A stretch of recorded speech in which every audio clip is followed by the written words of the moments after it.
Rebonjour, merci beaucoup d'être avec nous ce matin dans cette édition du live de TV Finance du 31 août 2022. Il est désormais temps d'ouvrir notre rubrique consacrée à l'actualité des crypto-monnaies, puisque selon des données de CoinShares publiées en janvier 2022, les levées de fonds pour les produits d'investissement en crypto-monnaies ont atteint 9,3 milliards de dollars en 2021 contre 6,8 milliards de dollars en 2020. Cette tendance se poursuivra-t-elle en 2022 ou bien les changements de paradigme macroéconomique joueront-ils contre les crypto-monnaies? Eh bien, pour répondre à cette question, j'ai le plaisir d'être accompagné sur le plateau de TV Finance par nos experts connus et reconnus que sont Nathalie Janson. Bonjour Nathalie. Bonjour. Bonjour. Nathalie, vous êtes docteur en économie, professeur associé à Neoma Business School et spécialiste des questions de politique monétaire, de régulation bancaire et surtout de crypto-monnaies. Je suis également avec Gauthier Chauvin. Bonjour Gauthier. Bonjour. Bonjour, merci beaucoup d'être avec nous ce matin. Gauthier qui, après plus de 20 ans d'expérience en business développement dans la finance traditionnelle et face à l'accélération de l'adoption des cryptoactifs, vous avez cofondé Arcan Capital en 2019. Gauthier, rapidement, vous pouvez nous présenter Arcan Capital? Oui, bien sûr. Donc Arcan Capital, c'est une société de gestion qui est indépendante, française, et qui est la première à être agréée et régulée par l'AMF, et qui propose des solutions d'investissement sur les actifs numériques, comme le Bitcoin et l'Ethereum, et qui propose surtout du management actif sur ces cryptos. Exactement. Première société de gestion agréée par l'AMF en gestion active. Exactement. Et c'est bravo, tout à votre honneur. Merci beaucoup d'être avec nous, Gauthier. Je suis également avec Imad Wardé. Bonjour Imad. Bonjour. Bonjour, merci beaucoup d'être avec nous ce matin. Vous êtes un ancien de chez Rothschild, spécialiste des opérations dédiées aux sociétés de gestion traditionnelles et crypto. Vous avez fondé Edgeguard en 2006 et en 2017-2019, vous avez lancé votre offre crypto à destination des investisseurs institutionnels et gestionnaires de fonds. C'est bien cela ? C'est tout à fait ça. Ok, parfait. Bah écoutez, merci beaucoup d'être avec nous ce matin sur le plateau de TV Finance. Nathalie, cet été, les cours du Bitcoin sont passés globalement de 18 822 $ le 30 juin 2022 à plus de 24 000 $ mi-août, puis sont retombés sous les 20 000 $ il y a 3 jours. Comment est-ce qu'on peut expliquer cette forte volatilité? Alors la volatilité qu'on a observée cet été, en tout cas la volatilité, je dirais, dans la dernière partie, puisque en fait finalement le cours s'était stabilisé après tous les soubresauts qu'on a pu connaître au printemps. Donc là on assistait effectivement, on voyait qu'on avait touché un point de résistance et puis autour des 20 000 et donc il est bien repassé au-dessus et durablement. Donc là c'est juste lié à la recomposition des portefeuilles et la façon dont les pertes des différents mésaventures sur le marché de la crypto ont été absorbées. Mais avec cette idée que bon, la crypto elle est bien toujours là et qu'on a toujours bien des investissements en crypto. Et puis pendant l'été, effectivement, il y a eu on est très dépendant en fait. La situation du Bitcoin, on a bien compris, est très dépendante des décisions de politique monétaire de la Réserve fédérale. Et autant au début de l'été, on s'attendait à ce que la Réserve fédérale finalement se dise qu'on est arrivé au fameux pic d'inflation et que peut-être du coup la hausse des taux allait pas s'arrêter, mais finalement devenir sur un plateau, arriver sur un rythme un peu plus calme. Et autant là, voilà, une déclaration un peu inattendue de Jérôme Powell et surtout de ceux du board. On a bien compris qu'en fait l'idée c'était de se dire non, il faut qu'on continue à frapper fort parce qu'on veut absolument éradiquer cette inflation pour faire en sorte que ça pèse moins sur l'économie et ça raccourcisse en fait la récession.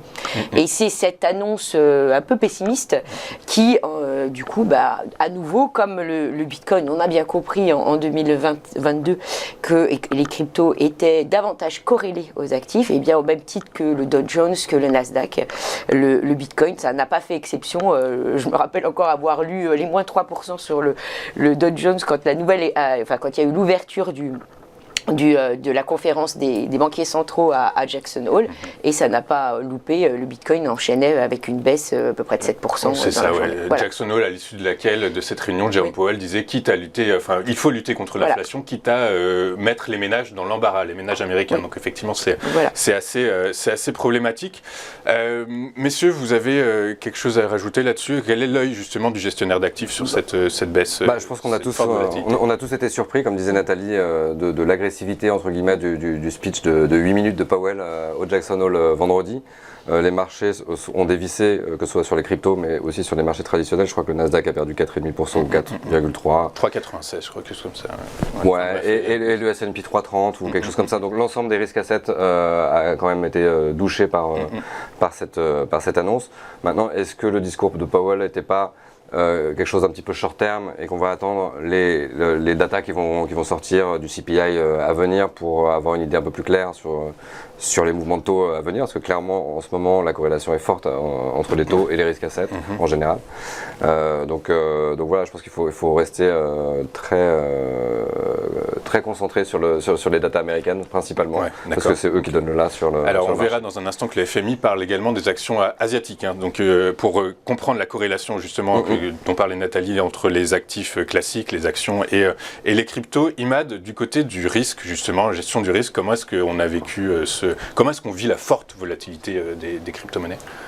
Statistiquement, en fait, quand on regarde le Bitcoin, tous les 6 mois, il baisse de 40% une fois. Donc, c'est un actif qui est très volatile.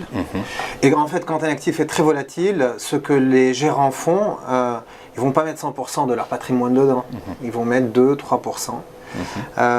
Et donc du coup, la gestion de risque, elle est imbriquée en fait dans la gestion des institutionnels. C'est pas des nouvelles en fait. D'accord, ok. Il y a même en fait une expression qui s'appelle crypto winter, l'hiver crypto, parce que maintenant en fait tous les 6 mois ou tous les ans, on a un hiver crypto. En fait. C'est un cycle. D'accord, un cycle, d'accord. Et on ne sait pas quand ça va tomber, mais on sait que ça va tomber. D'accord, ok. C'est encore un actif risqué aujourd'hui. C'est encore un actif risqué et la preuve en est justement, c'est la forte corrélation avec le marché actions. Les marchés actions qui sont soumis aux politiques monétaires, au resserrement des politiques monétaires à travers le monde.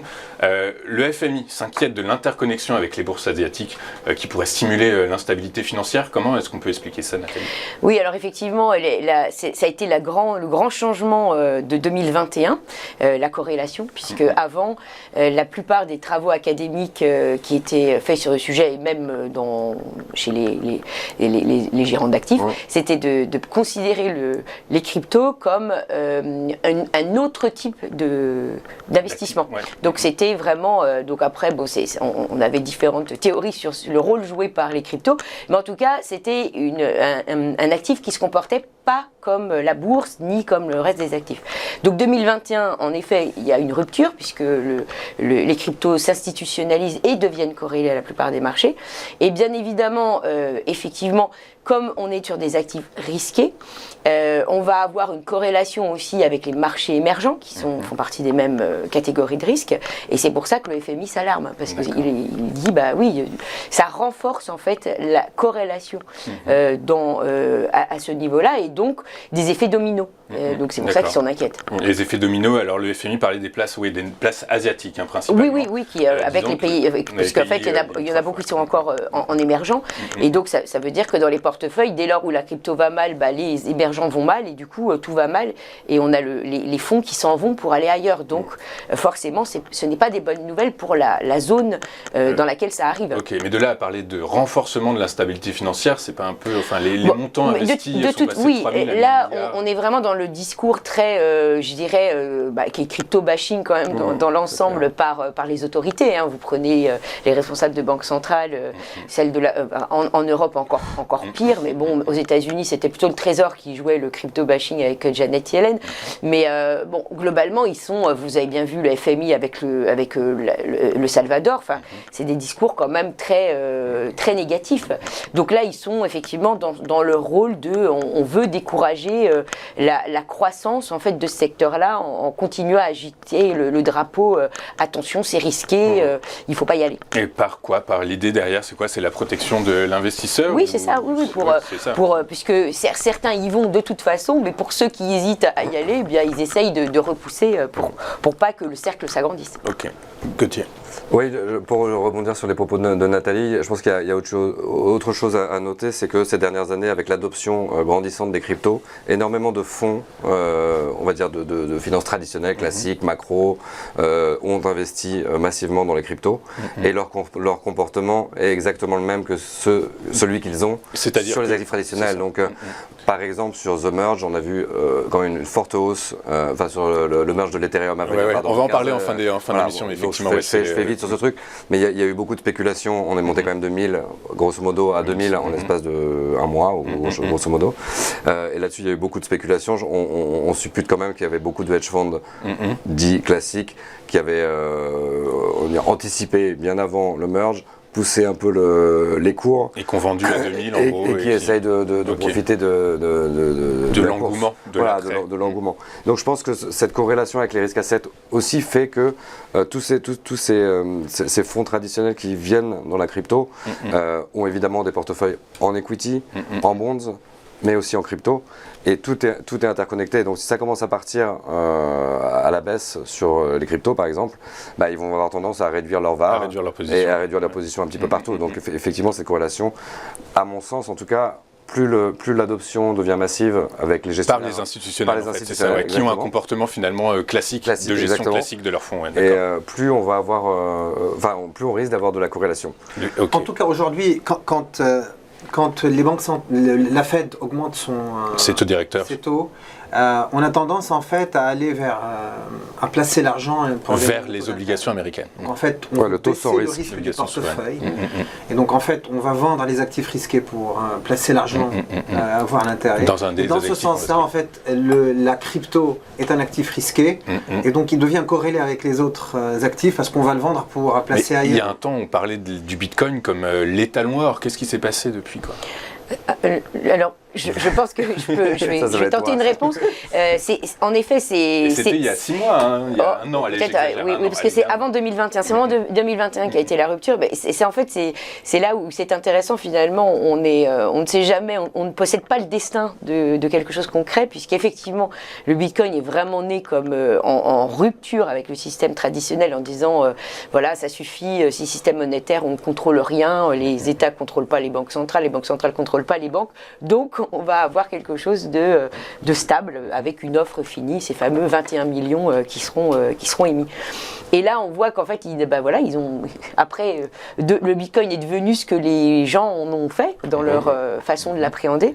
Et là, en 2021, ce qui a été flagrant, c'est qu'en fait, les institutionnels américains sont arrivés dessus dans la gestion. Pourquoi ? Parce que les taux étaient tellement bas qu'il fallait bien trouver du rendement et que, comme il vient d'être expliqué, du coup, on allait mettre quelques pourcents sur la crypto. Ouais. Et ça a changé, ça a tout changé. Effectivement, là, alors ça ne veut pas dire que le Bitcoin n'est pas un rempart contre l'inflation, mais ça veut dire que comme il a été utilisé dans la gestion de portefeuille pour pallier à l'insuffisance de rendement global entretenue par les politiques monétaires accommodantes, eh bien, il est devenu un actif risqué. Donc c'est tout le paradoxe. Donc, soumis aux fluctuations. Voilà. Donc même si ça semble paradoxal, les deux sont vrais. Oui, Mad. Déjà, en fait, pour moi, c'est pas une destination, en fait, l'étalon. C'est pas genre, il est devenu ou il n'est pas devenu.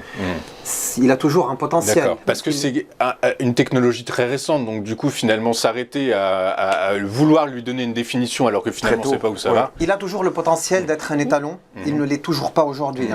Mais il a toujours le potentiel, c'est ce que vous dites. Il a toujours le potentiel parce qu'il n'est pas falsifiable, parce qu'il est échangeable, parce qu'il est limité. Il n'est pas destructible. Il a le potentiel. Maintenant, en fait, quel est l'étalon aujourd'hui? Est-ce que c'est l'or l'étalon aujourd'hui? C'est encore le dollar. Voilà, le dollar. Pour moi, en fait, c'est l'énergie. C'est pas forcément l'or, oui, parce que en Nixon, il a dégagé l'or derrière le dollar. Ouais. En fait, c'est quoi un billet de dollar? Un billet de dollar à la base, c'est je vais à la banque, je donne un billet. En fait, c'est un certificat comme quoi en fait j'ai de l'or à la banque pour que la banque me donne mon or. On n'est plus là. Ça a disparu. Aujourd'hui, en fait, pour moi, l'étalon de la planète, c'est l'énergie. Dont on se rend compte aujourd'hui que c'est extrêmement volatile, l'énergie. Exactement. C'est très volatile, l'énergie. Ça, c'est un. Et dans le contexte de Russie, Ukraine, Chine, aujourd'hui, on a besoin d'un étalon autre. Donc le Bitcoin est toujours une monnaie. Pourrait toujours être l'étalon. C'est beaucoup plus. À mon sens, on a encore plus de potentiel pour le Bitcoin aujourd'hui. Et derrière le Bitcoin, il n'y a que de l'énergie d'ailleurs.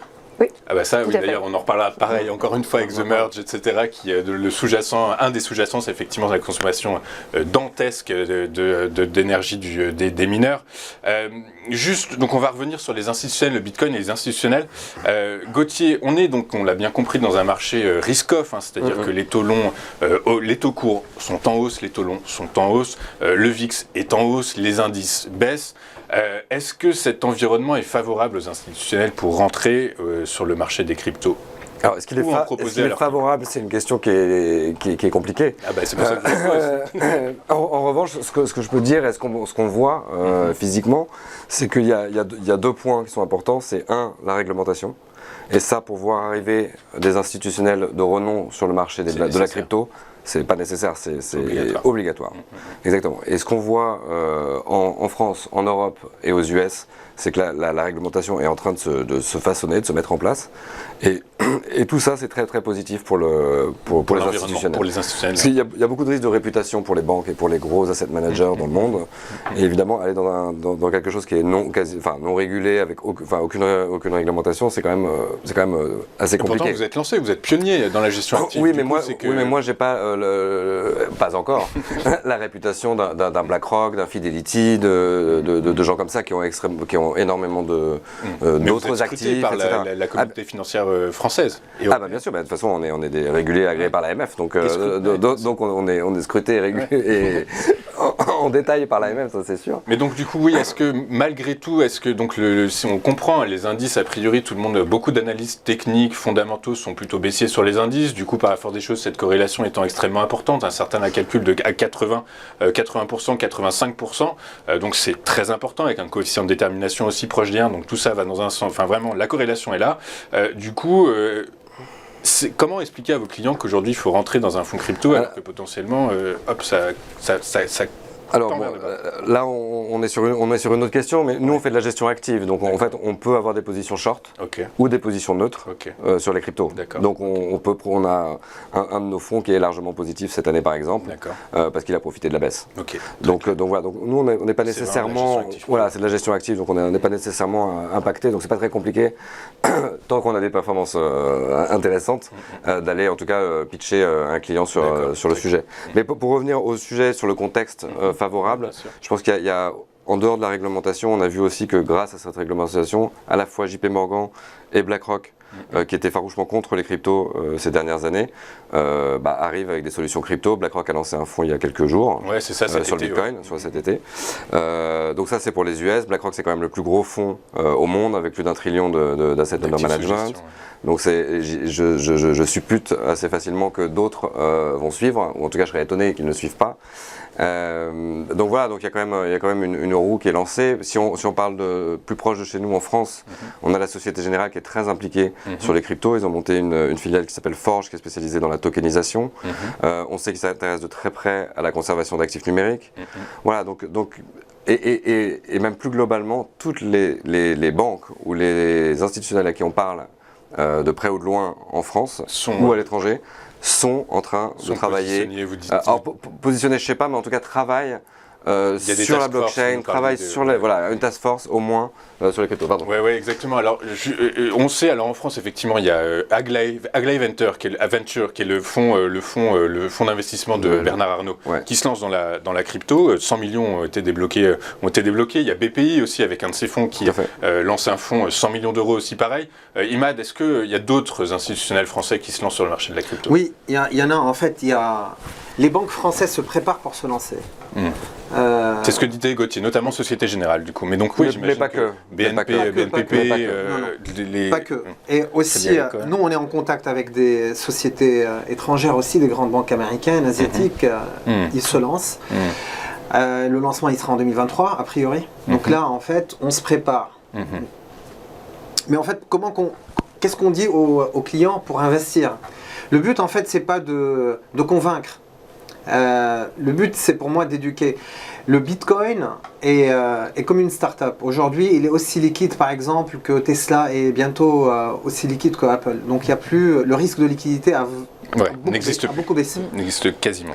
Et en fait c'est une start-up qui peut aller soit à zéro, soit peut monter assez haut. Et en fait, pour calculer à quel prix ça peut aller, nous on sait à peu près qu'il y a 150 trilliards d'encours dans le monde. C'est à peu près l'épargne de la planète. S'il y a à peu près 10% de ça qui vont dans le Bitcoin, le prix il sera autour de 1 million. D'accord, oui. Alors il y a deux statistiques qui sont tombées, notamment sur BlackRock, en disant que s'ils investissaient 0,5% de l'actif, du montant de l'actif sans gestion, le Bitcoin monte à 500 000 dollars. Par exemple. Et donc du coup, c'est énorme. Déjà, en fait, 1 million. Ouais, mais surtout ce qui est intéressant quand on parle de valorisation, c'est de valoriser le Bitcoin. Aujourd'hui, on dit que le coût total pour un mineur de son équipement, c'est 25-30 000 $. Du coup, la valorisation du Bitcoin aujourd'hui, certains analystes disent que c'est 30 000, comprise entre 25 et 30 000 $. Oui, tout à fait. Mais pas... ça c'est par le coût d'énergie. C'est ça. Oui. Mais en réalité, en fait, le coût, c'est combien de dollars vont rentrer dans le système. Dans le système. Ouais. Pour moi, en fait, c'est une règle de 3. En fait, c'est pas très compliqué. Et donc, en fait, entre 0 et 1 million, il y a beaucoup de volatilité. Donc, je veux pas rater le million. Je mets genre 1%. Pour ceux qui veulent prendre plus de risques, ils peuvent mettre 5%. D'accord. Pour ceux qui donc en fait, prendre beaucoup de risques, 10%. Le signal d'achat, c'est la réglementation en fait. C'est MiCA, dès que MiCA est voté par les... Non, c'est pas que ça. Pour moi, en fait, il faut être dedans. C'est un ensemble. Il faut être dedans. Et pour moi, en fait, j'aimerais parler de l'aspect technologique. Ok, on parle beaucoup de Bitcoin en termes qu'actif. Pour moi, j'aimerais comparer le Bitcoin à Apple. Donc si je le compare à l'action Apple, le Bitcoin, c'est l'iPhone. Donc le prix de la société Apple dépend du succès de la technologie qui est le Bitcoin. Okay. Et donc je veux déconnecter en fait. Et la blockchain. Moi, ce que je peux vous dire, et ça c'est sûr, parce que j'ai beaucoup codé dans ma vie, dans la finance traditionnelle et dans la crypto. J'ai codé des millions de lignes. L'innovation, elle ne viendra pas de la finance traditionnelle. Elle viendra plutôt de la blockchain. Ça, c'est quelque chose que je peux partager mon expérience technique. Et où est-ce qu'on en est? On a levé la plupart des verrous.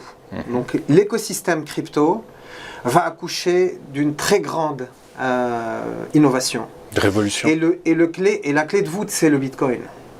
Ou l'Ethereum, on va en parler justement dans un instant. Non, ça reste le Bitcoin. Ça reste le Bitcoin parce que le Bitcoin, c'est lui l'étalon. C'est lui qui a le potentiel. Mais justement, c'est très intéressant ce que vous dites, mais vous grillez l'ordre de mes questions. Il n'y a pas de problème, mais effectivement, c'est tout à fait ça. Et la question qu'on va se poser avec The Merge, le 15 septembre prochain, le changement de consensus d'Ethereum qui va passer de Proof of Work à Proof of Stake, est-ce que ce changement de consensus ne va pas faire perdre son statut d'étalon au Bitcoin au détriment d'Ethereum? 5 minutes. Je vous laisse 5 minutes. Je vais d'abord poser, j'ai une question encore pour Gauthier. Imad, vous avez parlé de crash des cryptos qui peuvent retourner vers les zéros. Vous nous disiez potentiellement c'est possible. Ça a été le cas pour l'UST, le stablecoin UST et son écosystème Luna. Comment vous avez géré, vous, ça, cette problématique, je dirais? Je pense qu'il y a eu pas mal de complaisance à l'égard des stablecoins pendant de quelques années. Le crash de l'UST a été un wake-up call pour beaucoup de gens. Je pense si j'ai bien lu, il y a eu à peu près 20 milliards de pertes liées à l'écroulement de l'UST.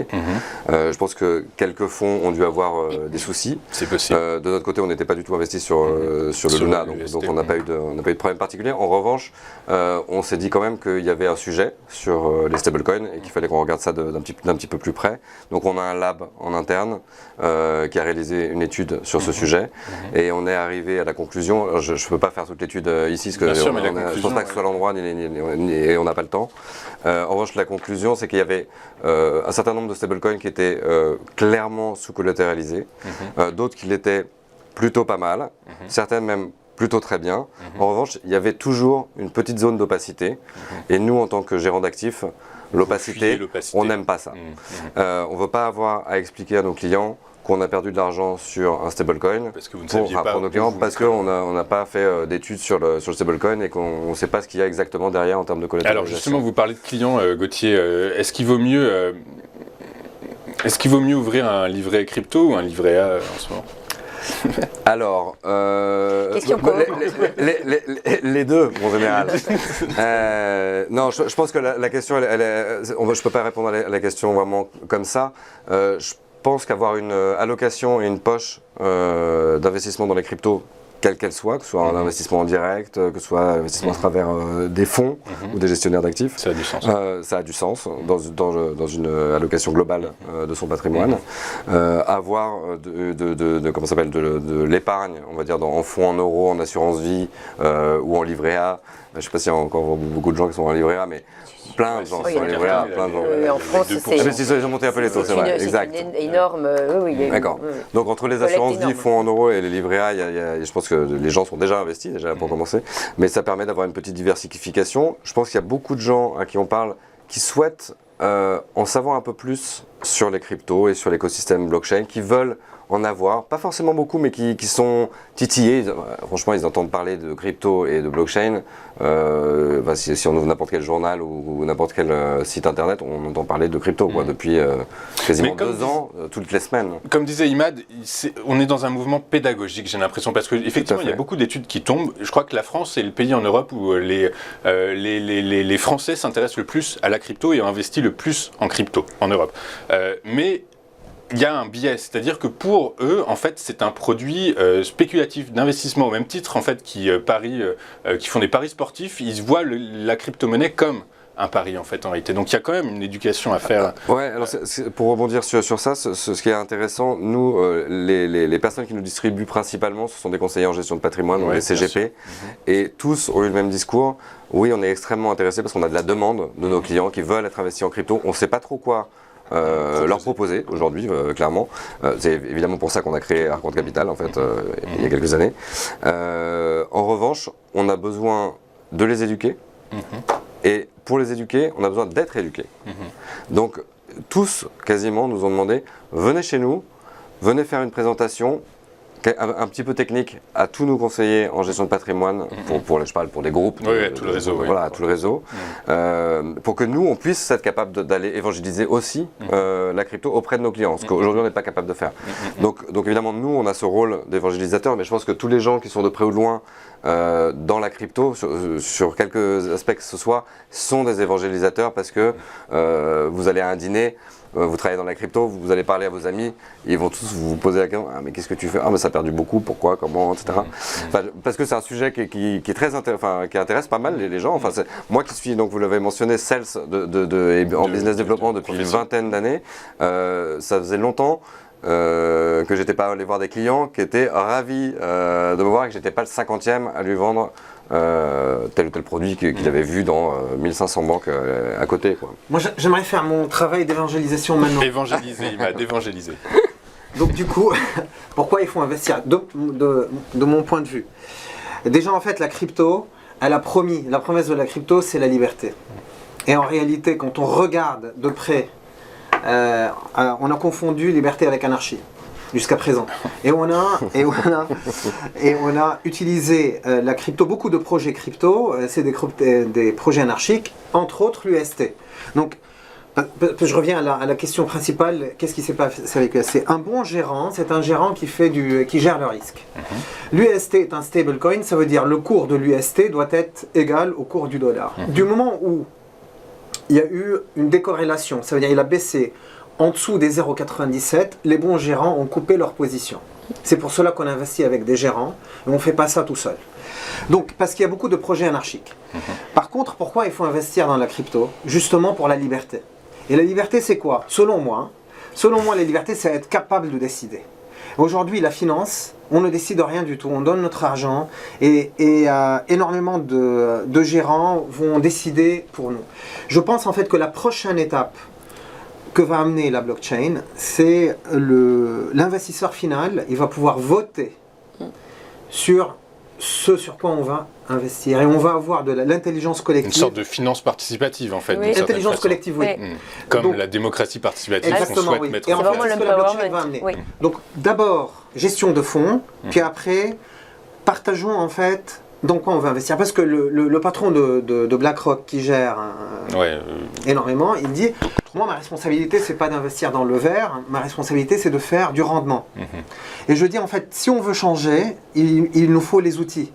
Donc même si aujourd'hui le Bitcoin coûte beaucoup d'énergie, il peut en économiser énormément si on fait le bon investissement. Donc pour moi en fait, il faut rentrer dedans, pousser les bons projets et investir pour qu'on puisse avoir un levier de changement. D'accord, ok, effectivement, il y a beaucoup d'observateurs qui...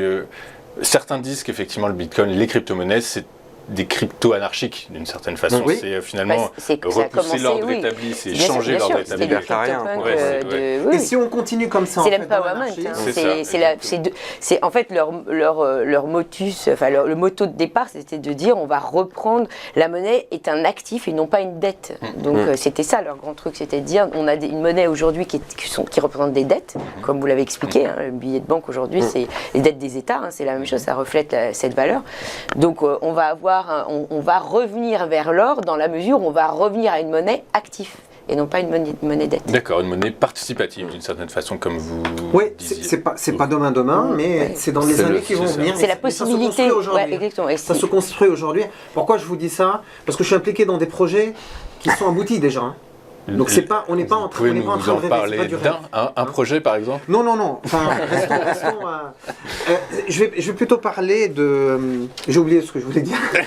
Eh ben, moi je vais vous aider, on va parler de The Merge justement, The Merge sur Ethereum. Donc Ethereum, 15 septembre prochain, normalement si tout se passe bien, l'Ethereum va basculer d'un consensus à un autre, passer de la Proof of Work à la Proof of Stake.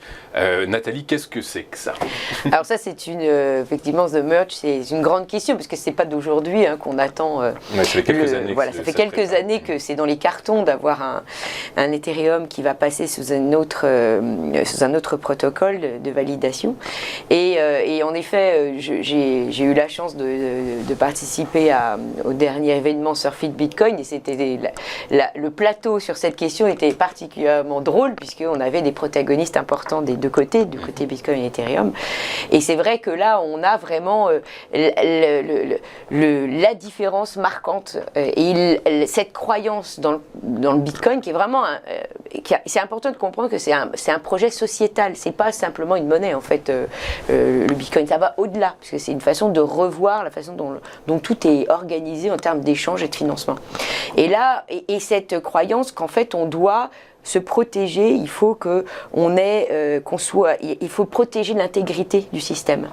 Et effectivement, le Proof of Work est très forte pour protéger l'intégrité du système contre tout, contre la censure, contre les esprits mal intentionnés, puisqu'en fait, cette fameuse idée de attaquer le système, attaque des 51%, effectivement, avec la décentralisation, fait que la probabilité, et là, j'avais donc des fervents adhérents à Ethereum qui passeront sur Proof of Stake où c'est bien ça le bas qui blesse, reconnaissaient qu'effectivement en Proof of Work cette probabilité est proche de zéro, puisqu'on ne peut jamais dire que c'est zéro parce que ça n'existe pas le risque zéro, mais ils étaient tous d'accord pour dire que la probabilité est extrêmement faible aujourd'hui pour qu'une attaque puisse se passer régulièrement attaquer quand même le Bitcoin. Oui, mais pas dans l'intégrité. Pas dans la philosophie même. Non, mais même on ne peut pas violer, on ne peut pas aller faire des fausses transactions sur Bitcoin, c'est pas possible. Ce qui se passe après, c'est des hacks, mais ça c'est le wallet, ça n'a rien à voir avec la transaction. La transaction ne peut pas être violée si vous voulez, on peut pas violer une transaction sur Bitcoin, alors que en Proof of Stake, comme là ce n'est plus les ordinateurs décentralisés qui vont valider, mais ce sont des nœuds reconnus qui vont être qui vont eux être les validateurs. Et bien là, même si effectivement a priori il y a peu de chances que ça se produise parce que le consensus pour pouvoir valider une transaction font qu'en général c'est le consensus social bienveillant qui va être celui qui va être le validateur final. Néanmoins, il y a toujours le risque qu'un esprit malin puisse en fait détourner et donc puisse donc attaquer l'intégrité de ce système de ce consensus. De ce consensus, mais donc j'imagine qu'ils y ont pensé. Ils ont fait, là il y a toujours encore plein, donc là je rends la parole à quelqu'un qui est plus technicien, mais bien évidemment ils ne font que ça, d'avoir parallèlement des gens qui vont chercher la faille pour être sûr. Alors il y a la Beacon Chain, je crois. Il y a deux chaînes en fait, c'est celle qui va prendre le relais et là effectivement ils vont terminer avec le Proof of Work pour switcher. Et effectivement du point de vue pratique, la raison pour laquelle ils avaient cette idée de passer en Proof of Stake, c'est parce qu'effectivement ça consomme nettement moins d'énergie, puisque c'est 99%, donc c'est effectivement énorme, et ça réduit considérablement le temps et le coût de transaction, qui était un gros sujet sur Ethereum dernièrement. Donc c'est déflationniste, ça consomme moins d'argent et d'une certaine façon C'est plus facile à utiliser, surtout plus donc, facile à pour l'effet de Déjà, réseau. en fait, Oui. en fait, le trilemme de la blockchain, c'est sécurité, scalabilité. Scalabilité, c'est oui. réduction de coûts, en gros, c'est ça. En gros, Scalabilité, comme ça. non, c'est économie la montée en d'échelle. charge. C'est la capacité de traiter des transactions. Ok, C'est la d'accord. montée en charge. Et la troisième, capacité de traiter des transactions. Et la troisième, c'est la décentralisation. Est-ce qu'avec le proof of stake, on va être mieux? En tout cas, on va résoudre la montée en charge, parce qu'aujourd'hui, c'est seulement 20 d'accord. transactions par seconde. Ok. Ça ne va pas être résolu tout de suite, mais il y a Ok. encore une deuxième promesse. En termes de décentralisation, on va rajouter il y a un deuxième niveau qui va aider dans la décentralisation. Et la consommation d'énergie, là effectivement on résout le problème parce qu'on baisse de 99%. C'est ça la grande évolution pour moi. Ouais, d'accord. Mais donc ça veut dire quoi? Ça veut dire que finalement les investisseurs auront le choix entre un Bitcoin énergivore au possible, un Ethereum qui en consomme Non. beaucoup moins. C'est Mais deux donc, choses finalement, différentes. dans C'est cette deux choses logique différentes. RSE, on est dans une logique RSE aussi. Non, finalement, non. à faire des choses. C'est deux choses différentes. Est-ce que l'Ethereum va pas supplanter le Bitcoin, ne serait-ce que parce que Ça n'a rien à voir. il consomme moins d'énergie? Tout à l'heure on parlait de l'or digital, l'étalon. L'or digital, ça c'est le Bitcoin.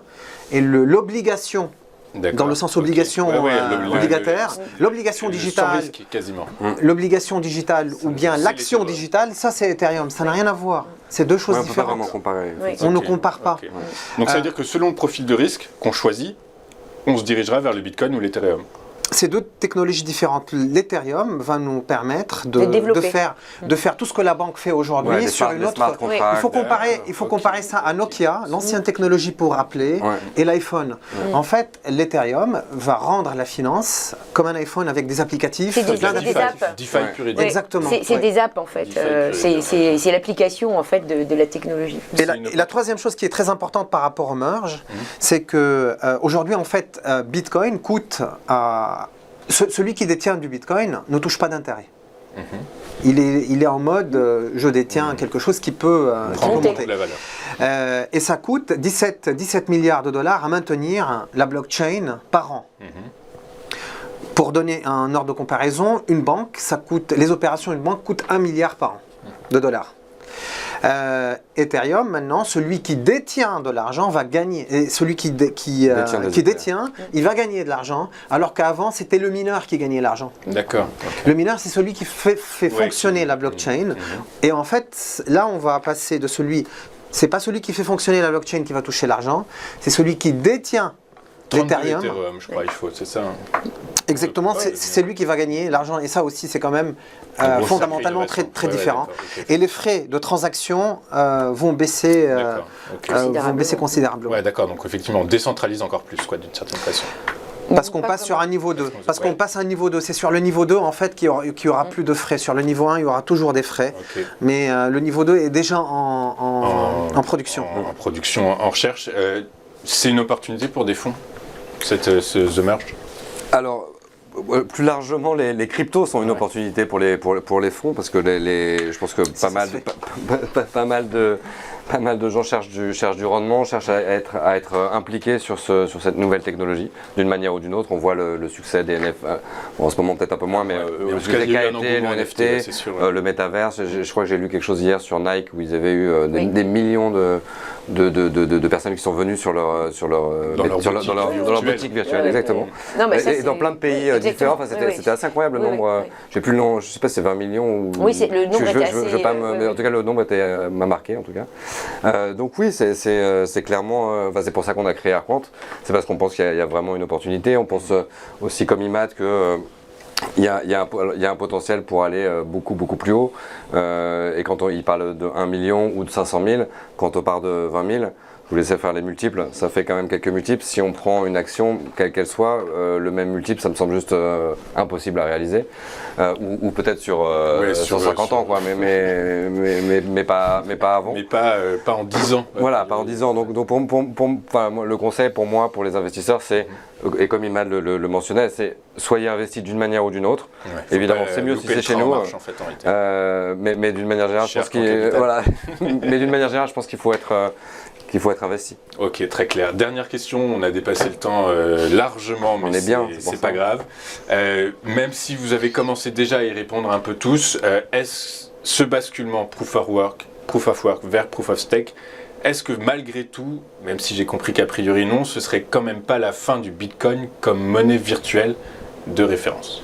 Alors ça dépend ce qu'on entend de référence. Donc effectivement, est-ce que du coup elle va passer sous les 50% ou 40% de part de marché possible, puisque avec tout ce qu'on vient d'être dit sur l'utilisation de l'Ethereum, qui est vraiment les applications de la finance traditionnelle dans le monde de la blockchain, oui, pourquoi pas, mais ça n'enlève absolument pas ce que signifie le Bitcoin. Et quand dans des pays il y a différents moyens de paiement ou moyens de faire des transactions qui vont être adoptés, le Bitcoin restera ce type de moyen alternatif que Ethereum n'est pas, quoi. Que Donc, Ethereum n'est pas. voilà. Okay. Donc, c'est deux choses différentes. Je n'en sais rien, mais mon point de vue que non, le Bitcoin est très différent de l'Ethereum. Et mon message que j'aimerais encore passer, c'est que la crypto, si on s'y intéresse, ça peut devenir un projet qui améliore notre liberté. Si on s'y intéresse pas, ça va devenir un projet anarchique qui va jouer contre nos libertés, parce que ça peut être utilisé contre nous à un moment donné à travers les monnaies programmables. Donc moi, j'invite à tout le monde, du petit au plus grand, à s'intéresser au sujet, au lieu de dire je sais que ça va, c'est là où ça va. Non, on n'en sait rien. Il faut s'intéresser au sujet et essayer de rendre ça un projet de liberté et pas un projet anarchique. Et pas un projet de réduction de nos libertés, d'atteinte à nos libertés fondamentales. Gauthier, un dernier mot? Non, pas spécialement. En tout cas, merci beaucoup de m'avoir reçu. Gauthier, je vous en prie. Du coup, merci beaucoup, Nathalie, Imad, Gauthier, d'avoir été avec nous sur le plateau de TVT ce matin. Nathalie, vous êtes docteur en droit, spécialiste notamment des questions de crypto-monnaie et professeur associé à Neoma Business School. Gauthier, vous avez créé Arcan Capital en 2019, c'est ça? Exactement. Et vous êtes le premier fonds à créer AMF, gestion active en France. Bravo, félicitations. Merci. C'est un vrai honneur de vous avoir sur ce plateau. Et Imad Vardé, écoutez, vous êtes fondateur et dirigeant de Edgeguard, c'est ça? Ok, spécialiste dans des questions d'opération, donc c'est notamment la gestion du risque pour les institutionnels et les gestions et les sociétés de gestion spécialisées en crypto-monnaie. Merci beaucoup à tous les trois d'avoir été avec nous ce matin. Eh bien écoutez, j'ai été ravi de vous accompagner en ce mercredi 31 août 2022. Je vous souhaite une excellente journée et je vous donne rendez-vous demain à 8h55 sur TV Finance. Très bonne journée, à demain.